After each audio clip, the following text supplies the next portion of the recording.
Brian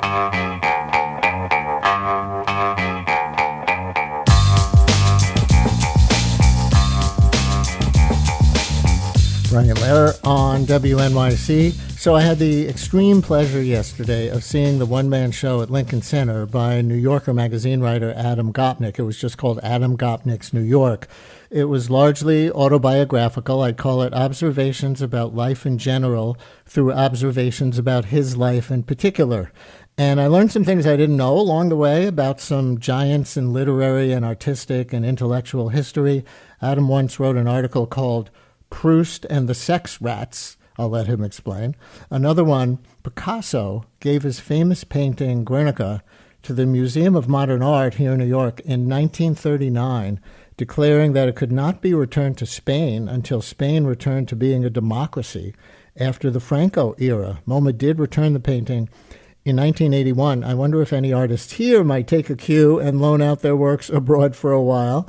Adam Gopnik's New York continues at the Clark Theater at Lincoln Center through next Sunday. He is also the author of many books and continues to write in The New Yorker after 40 years. His last two pieces were about a Calder Garden show in Philadelphia and one called Donald Trump, Architecture Critic. We'll get his take on that. He was last here in February and in August. The February one was about his insomnia. Adam, we always appreciate and learn stuff when you come on with us. Welcome back to WNYC. Thank you, Brian. It's a pleasure to be back with you. First, on the very fact of you doing a one-man show, I mean, it's one thing for a professional actor to memorize an hour and a half of lines for a play and deliver them with comic timing and everything else. Your day job is writer, not actor. You sit at a word processor. What made you want to do this or think you could pull it off? Well, I suppose there's just the sheer ham that's been inside me all my life. You know, Brian, the funny thing is that I actually was a kid actor. I actually have a piece in The New Yorker this week, came out today, about the history of child actors. And I have to confess, one of them when I was a kid. Andre Gregory, the great avant-garde director, had a theater in Philadelphia. And I was the Shirley Temple of the Philadelphia avant-garde. How's that for a narrow gauge boast?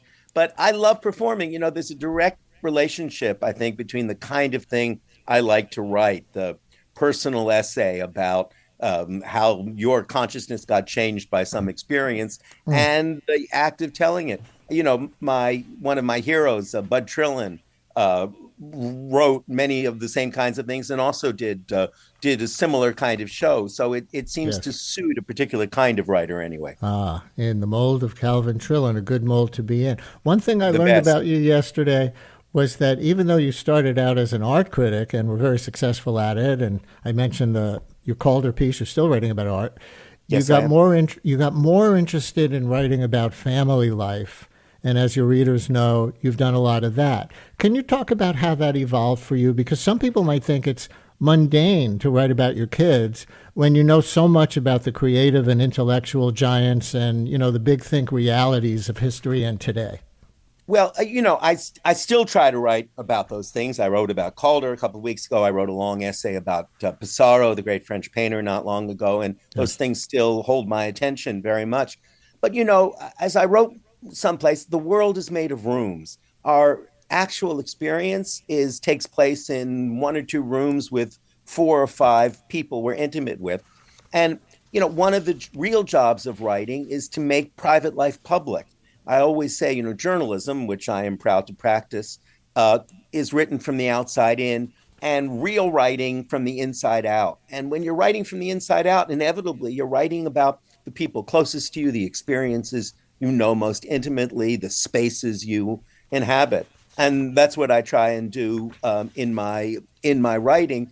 And what I was trying to do in this show, in this Adam Gopnik's New York, is, as you saw, kind of combine the two. Some of it is about people and very much outside myself, the great philosophers, Sir Karl Popper, Marcel Proust, Picasso, and so on. And a lot is just about the intimate forms of one's personal life. In my case, going through psychoanalysis and I hope through the process of talk therapy, becoming a somewhat more resolved human being.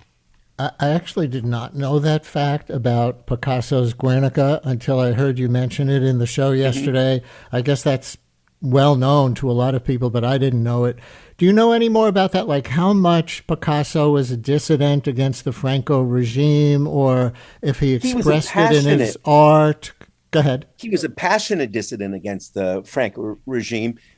Years ago, the great curator Kirk Varnado and I did a show called High and Low: Modern Art and Popular Culture at the Museum of Modern Art. And one of the things that was in it was a kind of comic strip that the dreams and lies of Franco that Picasso had done in protest against Franco. And he had insisted that he would not allow the Guernica, that great image of the destruction of a small town by Franco's forces, until Spain was a democracy again. And as I say in the show, they went and vamoosed and took the picture out. And one of my regulars, and when I was giving gallery lectures as a kid at the Museum of Modern Art, was so bereft by the loss that he decided to make a full-scale needlepoint replica of the Guernica in lime and ochre wool to take its place. Hilarious. Have you thought of any parallels for the here and now? Like, okay, we're not in Franco Spain, but maybe along the lines of No King's Day, maybe with your one man show, or maybe Taylor Swift will only do concerts in Europe until some benchmark of democracy here. Anything like that? Well, it would be good, wouldn't it? Well, Bruce Springsteen has been touring Europe, hasn't he? Speaking out quite courageously. We're still here, Brian. We're still here, and we still are taking part. And I've been writing as avidly as I can on the side of pluralism and democracy and constitutional order for the past decade, and I don't intend to stop. Proust and the Sex Rats. Now, anytime you can write the words Proust and sex and rats in the same headline and have it be legit, has got to be an opportunity for a writer. What led you to explore that piece of literary and, I guess, writer gossip history? Well, back in the 80s, my wife Martha and I lived in a loft in Soho, and like every loft in Soho in that period, and probably in this, it got infested with rats, which our exterminator referenced as the big boys. You got the big boys now. And my mind tends to work, Brian, sort of horizontally. I leap from subject to subject, probably, what the Zen adepts call monkey mind. I'm afraid I'm afflicted by. So I got curious about rats, and that being curious about rats in New York, an omnipresent subject, led me to discover that Marcel Proust, the great, exquisite symbolist novelist, was erotically obsessed with rats, or seems to have been, and he enjoyed, it's a horrible thing in a way, watching them fight, and it brought him to a certain kind of excitation. And I got fascinated by that and wrote a piece about it, and got a letter from someone in Seattle asking very sweetly for permission to call his punk rock band Proust and the Sex Rats. And I can't imagine a better name for a punk rock band. Adam Gopnik with us, the legendary New Yorker writer, now with a one-man show at Lincoln Center, playing through next Sunday. Saw it yesterday. You actually say in the show that you have a motto, like a motto for living and writing, that you got from the legendary New Yorker writer Joseph Mitchell. The phrase is a wild exactitude. Would you talk about that a little bit for our listeners? Of course, and that's how you exactly mean right. it? Joseph Mitchell was one of my heroes, maybe my greatest hero as a writer. Wonderful writer, beautiful, soft North Carolina accent. And I took him out for lunch once. We went for lunch at the Oyster Bar in Grand Central, and I asked him, with that ingenuousness we always have with our masters and mentors, what it was that his whole generation, him and A.J. Liebling and E.B. White and Lillian Ross, what had they all had in common? And he said very gently, he said, well, none of them knew how to spell, said none of them knew any grammar, but each one had a wild exactitude of their own. And that phrase, a wild exactitude, illuminated my insights. And what I think he meant by it was exactly the quality his writing always had. It was filled with very precise, detailed facts, observations, exactitudes. And yet at the same time, it was lit from beneath by a kind of wild and enigmatic passion, by a feeling for the city, particularly the city of New York, that had an almost hallucinatory edge. And that's the quality that I love in all art. It's what we love in Van Gogh, the way that he puts all these simple, sensual apprehensions together in a form that has some of the quality of a dream. So it became my motto. I am looking at those words right now as we speak, Brian, because I always keep them up above my little laptop. It's what we're searching to do, to be as exact as we can, and at the same time to honor our own inner wildness. So I'm that's so my glad motto. to hear you give that description and explanation, because I went out yesterday after the show, scratching my head, thinking it's almost a contradiction. Wild is one kind of vibe. Exactitude feels like something very unwild, but you just explain how they go together. And they have to go together. And in all, I think in it, certainly in all good New Yorker writing, to be a little more modest about it, that's the quality it has. Bud Trillin's writing has it. AJ Liebling's writing has it. But more broadly, I think it's true about art. I wrote once that the point of art is to bring order to chaos without betraying the chaos. And I think that says the same thing in another way. You want both in your work all the time. All right. Your recent New Yorker article, Donald Trump, architecture critic. He is? Well, he got involved in this crazy thing where they had a diktat, one of those kind of semi-Stalinist memos saying that all federal architecture from now on has to be in the neoclassical style, and there must be no brutalism or modernism of any kind. And quite apart from the very fact that we don't elect a leader to give us dictates on art.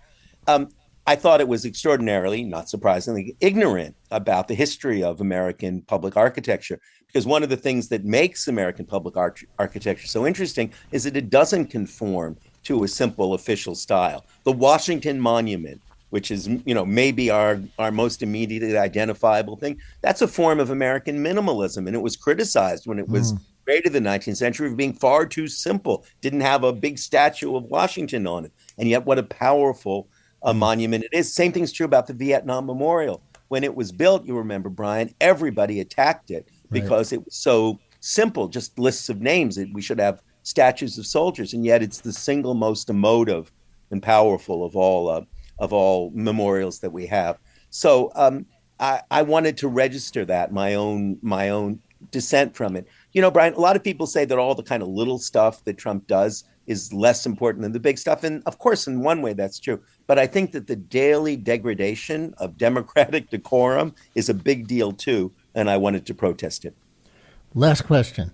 How is it different to hear a live audience laugh and applaud like they were doing yesterday than to have people tell you, I love your writing in the New Yorker? How does it feel different? They're both welcome whenever I can get them.